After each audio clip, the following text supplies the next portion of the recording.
Esta es una explicación alterna de los números 7 y 8, de los apartados 7 y 8 de las primeras páginas del libro de Cicerón.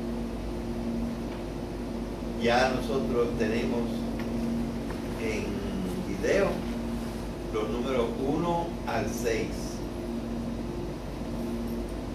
En el video número 3 está el 6. Estaban también el 7 y el 8, pero parece que se dañaron. Así que del videocassette número 3, nada más tienen que ver el número 6. Y después, si quieren ver, pueden ver esta parte en que se vuelve a explicar el número 7 y el número 8. ¿De qué tratan el número 7 y el número 8 de los deberes de Cicerón? Tratan de la definición de deber y de la división de los deberes.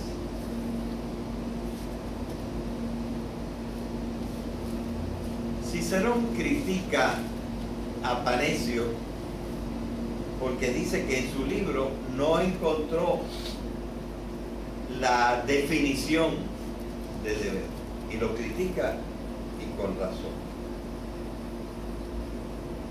Pero él también cometió una falta, porque primero hay que dar la definición y después uno va a los diferentes tipos, es decir, da una división de los deberes. ¿Y qué hizo Cicerón? Pues primero dio una definición de deberes, con lo cual ahora necesita dar dos definiciones. Uno para los deberes que caben en la primera parte de la división y otro para los deberes que caben en la segunda parte de la división. Y peor aún, porque a Cicerón se le ocurrió, mira, está saliendo bien. A Cicerón se le ocurrió, en vez de darnos una división de los deberes, yo creo que lo que le pasó fue lo siguiente, que en un libro encontró una división de los deberes. Y en otro libro encontró una un poco diferente. Y entonces lo que hizo fue que nos dio las dos. Pero la verdad es que es muy difícil distinguir cuál es la diferencia entre una división y la otra. No está muy claro.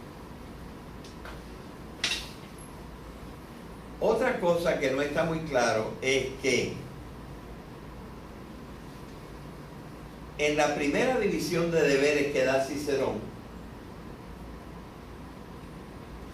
es como si él dijera: los animales domésticos son dos. Uno que tiene caninos largos y que no tiene uñas retráctiles, y el otro que tiene caninos más finitos, ojos que ven de noche y tiene las uñas retráctiles, se pueden meter dentro de la patita. ¿De qué dos animales está hablando él? ¿De qué dos animales estará hablando él?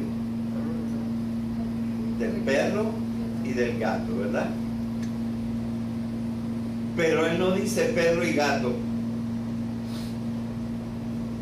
Dice nada más la definición. El que no tiene uñas retráctiles y el que sí tiene uñas retráctiles.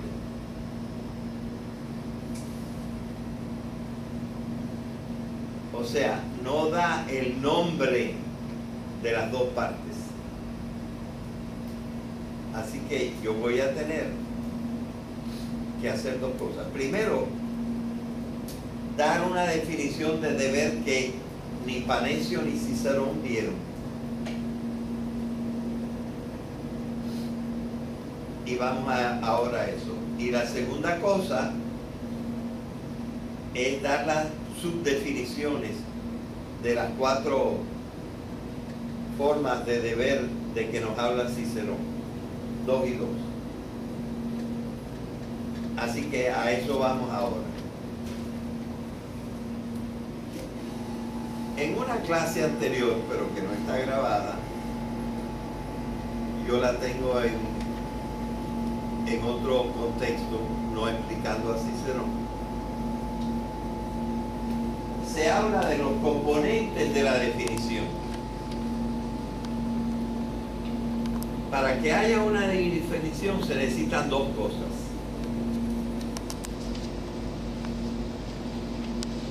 La primera cosa que se necesita es lo que se llama el género próximo, que es unas palabritas que digan, que incluyan a todos los que nosotros queremos definir. Pero se colarán otros. De manera que necesitamos otra palabrita para quitar a aquellos que no queremos que entren en la definición. Y esto se llama la diferencia específica.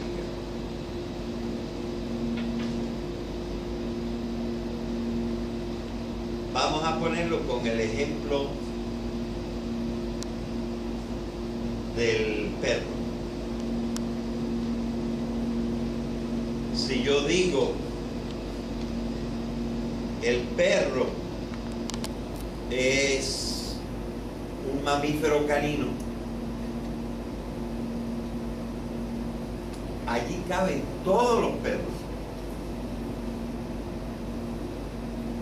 Pero el problema es que también caben los lobos, caben las hienas y caben las zorras, además del perro. Así que yo no me puedo quedar simplemente diciendo el perro es un mamífero canino. Tengo que encontrar una cosa, una palabrita que saque a las zorras, al lobo y a la hiena y deje nada más al perro. Es decir, tengo que encontrar la diferencia específica del perro. Lo que hace el perro diferente de los otros 3 es que el perro vive con el hombre o puede vivir con el hombre,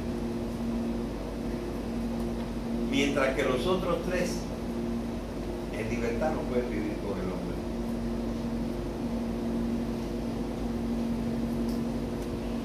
Así que al género próximo, mamífero canino, yo tengo que agregarle la diferencia específica del perro. Mamífero canino doméstico, por lo menos en potencia. Puede haber algunos realengos, pero él puede vivir con el hombre.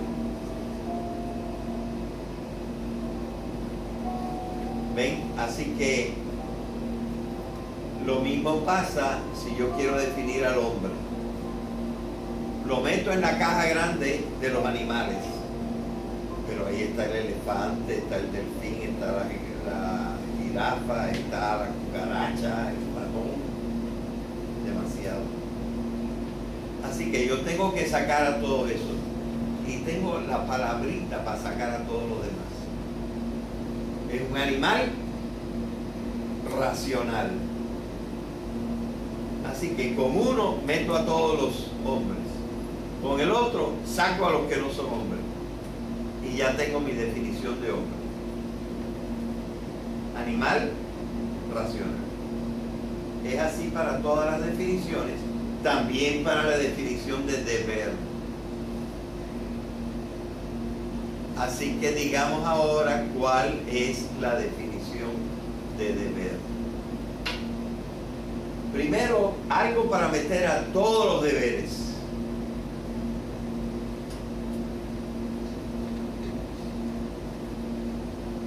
Y realmente basta con esta palabra. Lo que hay que hacer. El deber es lo que hay que hacer. La conducta obligada. Obligación de cosas que hacer. Acciones. El deber es una cuestión de acciones que tenemos que tomar.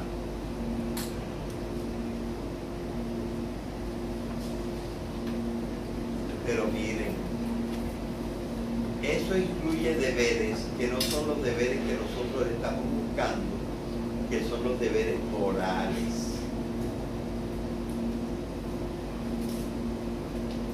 Por ejemplo,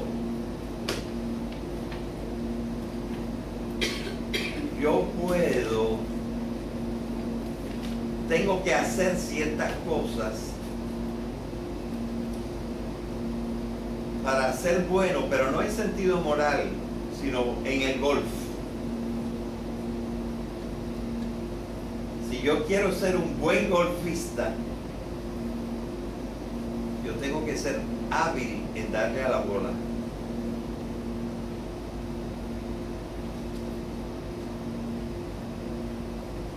Pero ese no es el deber moral.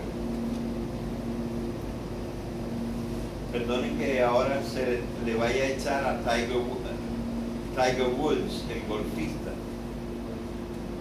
que hace como 3 o 4 años descubrieron que le fallaba a su mujer y tenía un montón de affairs por aquí y por allá. Él tenía que hacer, él hacía todo lo que tenía que hacer para ser un buen golfista, pero no hacía todo lo que tenía que hacer para ser un buen hombre.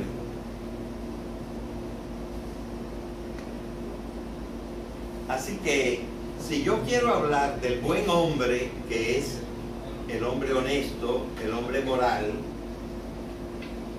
entonces yo tengo que hablar de una diferencia específica. No puedo decir simplemente lo que hay que hacer. Tengo que agregar otra cosita para estar hablando específicamente del bien en el sentido moral. Y por ejemplo, yo puedo decir así: ¿qué es el deber? El deber es lo que hay que hacer para ser honesto. Tiger Woods podía ser buen golfista, pero en la conducta sexual no era honesto. Bien, claro que yo podría decir para ser bueno, pero es que bueno, a lo mejor podemos decir, oh, Tiger Woods es buenísimo dándole a la pelota en el golf, saliendo primero, pero eso no es bueno en el sentido moral. Por eso digo lo que hay que hacer para ser honesto. Y se acuerdan de la palabra belleza, que es la que usa Samaranch, ¿verdad? Bueno, ya nosotros tenemos la definición general de deber, la que no ofreció Panecio, pero tampoco ofreció Cícero. Y ya que nosotros hablamos de la definición y la definición general de deber, ahora vamos a la división de los deberes, como la presenta Cícero. Él no nos dice de dónde viene, ni yo he investigado, la verdad, no he investigado de dónde viene. Yo nunca había pensado en esto, pero este año se me ocurrió y creo que debe ser así, probablemente. que es que una definición la encontró en un agente o en un autor y luego encontró una diferente que también le pareció buena en otro autor, y son medio parecidas y medio diferentes, y entonces se decidió a dar las dos.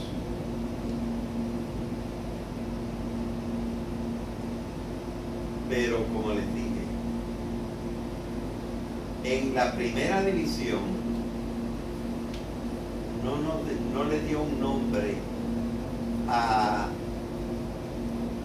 el deber A y otro nombre al deber de B, sino simplemente dio las definiciones sin decir sus nombres. Así que yo les estoy proveyendo un nombre a esas definiciones, un nombre que me parece que les conviene. Es decir, yo creo que Cicerón debería haber escrito así: hay dos tipos de deberes: el deber abstracto o general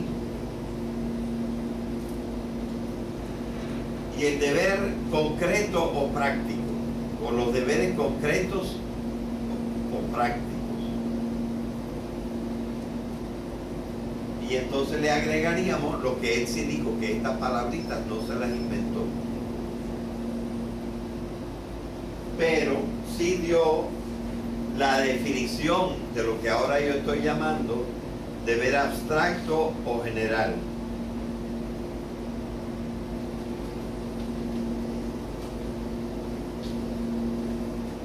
Entonces, más o menos, yo le estoy haciendo un poquito más precisa las dos definiciones. Deber en abstracto o en general es el deber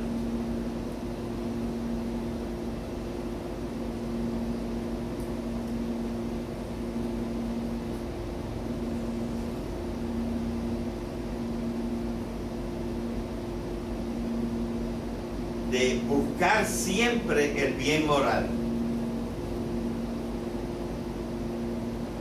También se pueden buscar otras cosas, pero al mismo tiempo hay que buscar el bien moral. Buscar otras cosas sin buscar el bien moral, eso no se puede. Que es lo que hizo Tiger Woods.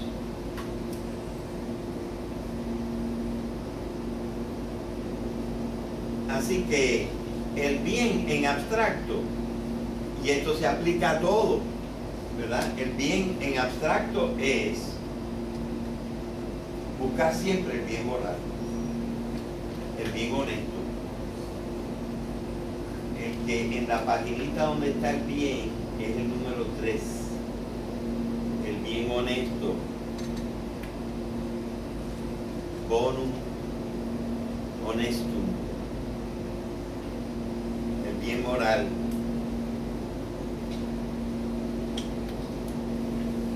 ¿Y cuáles son los deberes concretos? Pues él lo dice, no le da el nombre, pero lo dice después.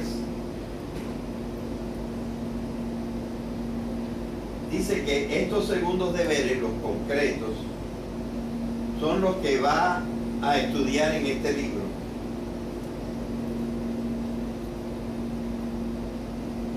Eso quiere decir que los primeros, el bien abstracto, lo había estudiado en su primer libro de moral, en De Finibus.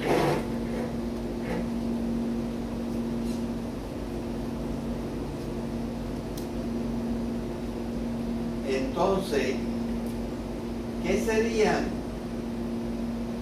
estos deberes prácticos? Pues los deberes prácticos son los que uno va tomando durante la vida. Por ejemplo, no todo el mundo tiene el deber de curar, sino los que decidieron ser médicos. No todo el mundo tiene el deber de dar clases, sino los que decidieron ser profesores. no todo el mundo tiene el deber de cuidar a un niño,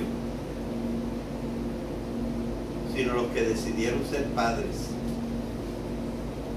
Si tú no eres padre, si tú quieres, educas a un niño, pero si no quieres, no lo haces porque no tomaste ese compromiso.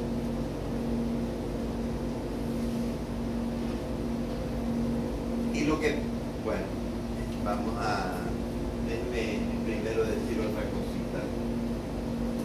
Entonces eso hace que casi nosotros pudiéramos decir que los deberes en general o en abstracto, eso de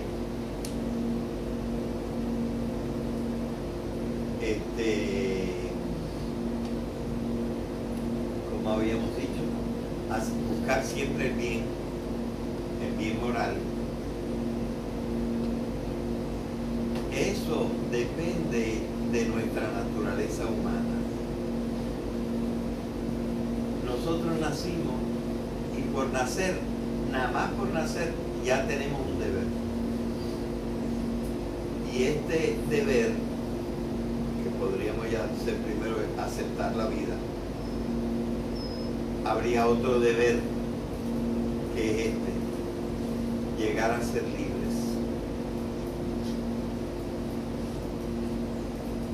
El que no llega a ser libre no llega a ser lo que es, como decía Píndaro, llega a ser lo que eres. Y cuando nazco no soy libre, pero poco a poco me tengo que hacer libre. Los deberes que están ahí por nuestra naturaleza humana son los que más dependen del deber en general. Porque nací hombre y tengo ya unos deberes. Pero los otros deberes se van combinando y a veces nos complican la vida. Por ejemplo, ustedes son hijos y viven quizá la mayor parte con sus padres. Y los padres no están siempre sanos. Y si no están sanos, ustedes los tienen que ayudar. Pero ustedes también hicieron el compromiso de estudiar para tener una profesión, ser libre, ganarse la vida. Y entonces tienen que ir a unas clases. Pero puede ser que un deber choque con el otro.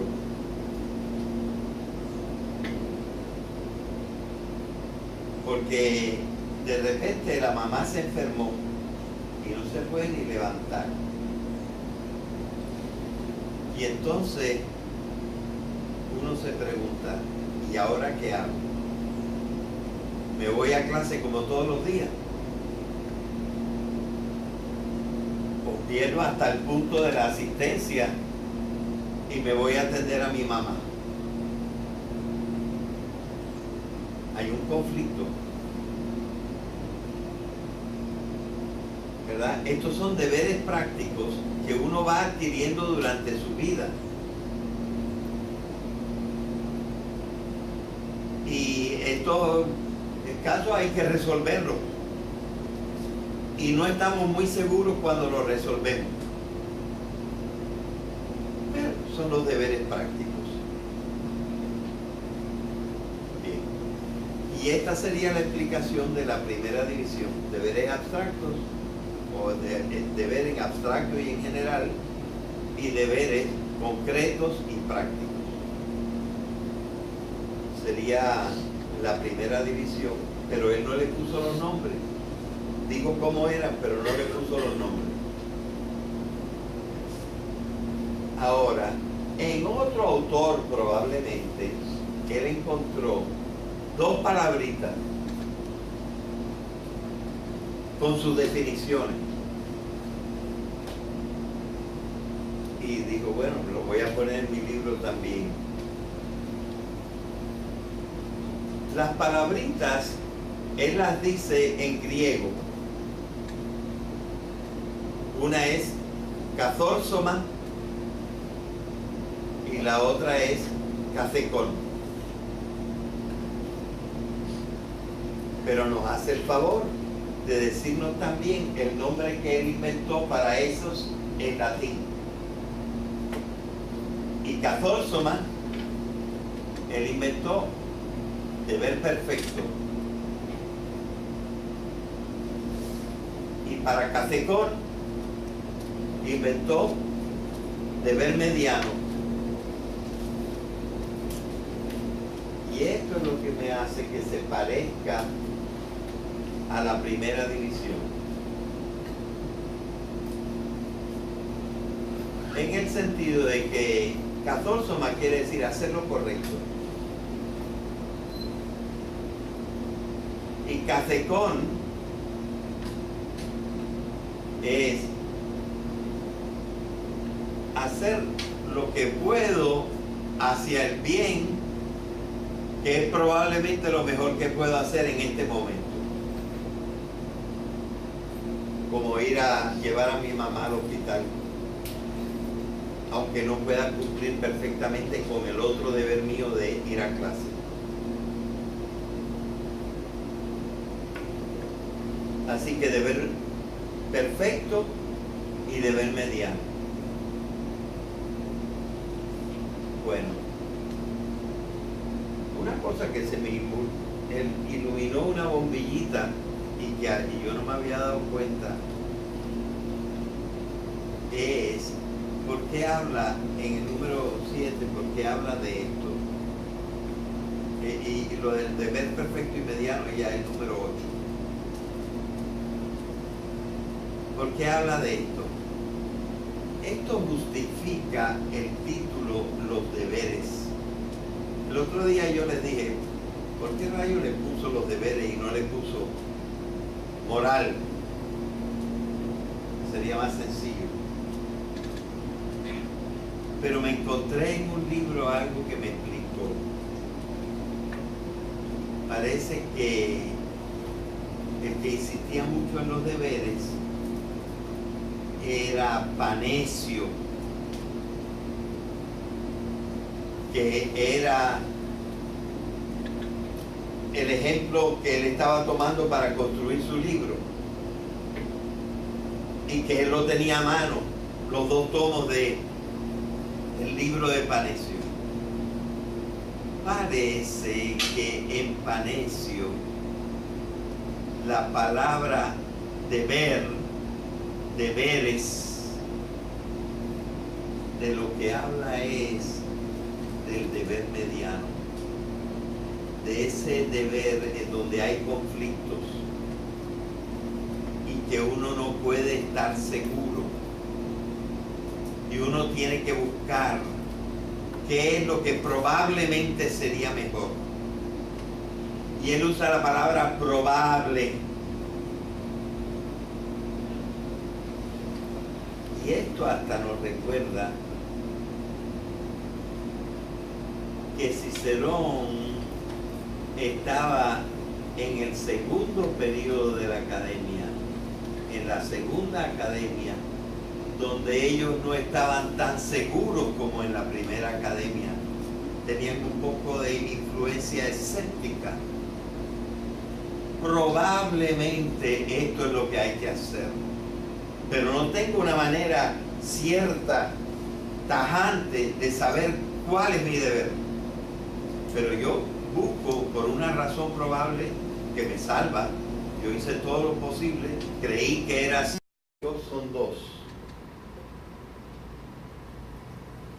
Uno que tiene caninos largos y que no tiene uñas retráctiles, y el otro que tiene caninos más finitos, ojos que ven de noche y tiene las uñas retráctiles, se pueden meter dentro de la patita. ¿De qué 2 animales está hablando él? ¿De qué dos animales estará hablando él? Del perro y del gato, ¿verdad? Pero él no dice perro y gato. Dice nada más la definición. El que no tiene uñas retráctiles y el que sí tiene. Yo creo que lo que le pasó fue lo siguiente, que en un libro encontró una división de los deberes. Y en otro libro encontró una un poco diferente. Y entonces lo que hizo fue que los dio las dos. Pero la verdad es que es muy difícil distinguir cuál es la diferencia entre una división y la otra. No está muy claro. Otra cosa que no está muy claro es que en la primera división de deberes que da Cicerón, es como si él dijera: los animales domésticos. Esta es una explicación alterna de los números 7 y 8, de los apartados 7 y 8 de las primeras páginas del libro de Cicerón. Ya nosotros tenemos en video los números 1 al 6. En el video número 3 está el 6. Estaban también el 7 y el 8, pero parece que se dañaron. Así que del videocassette número 3, nada más tienen que ver el número 6.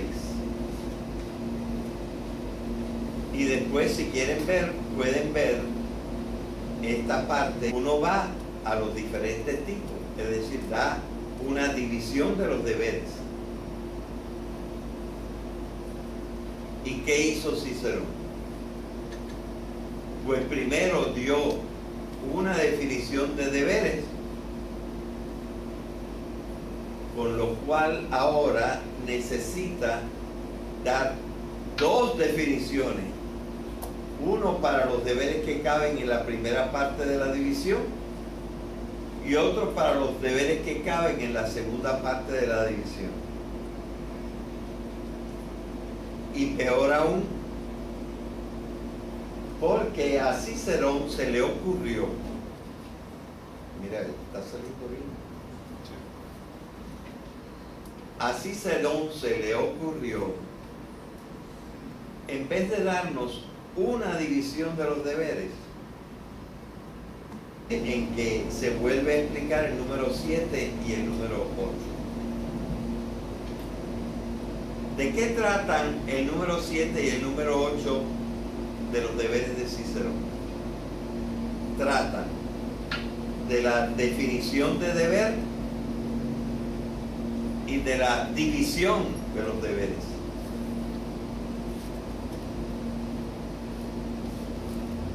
Cicerón critica a Panecio porque dice que en su libro no encontró la definición de deber, y lo critica, y con razón. Pero él también comete una falta, porque primero hay que dar la definición y después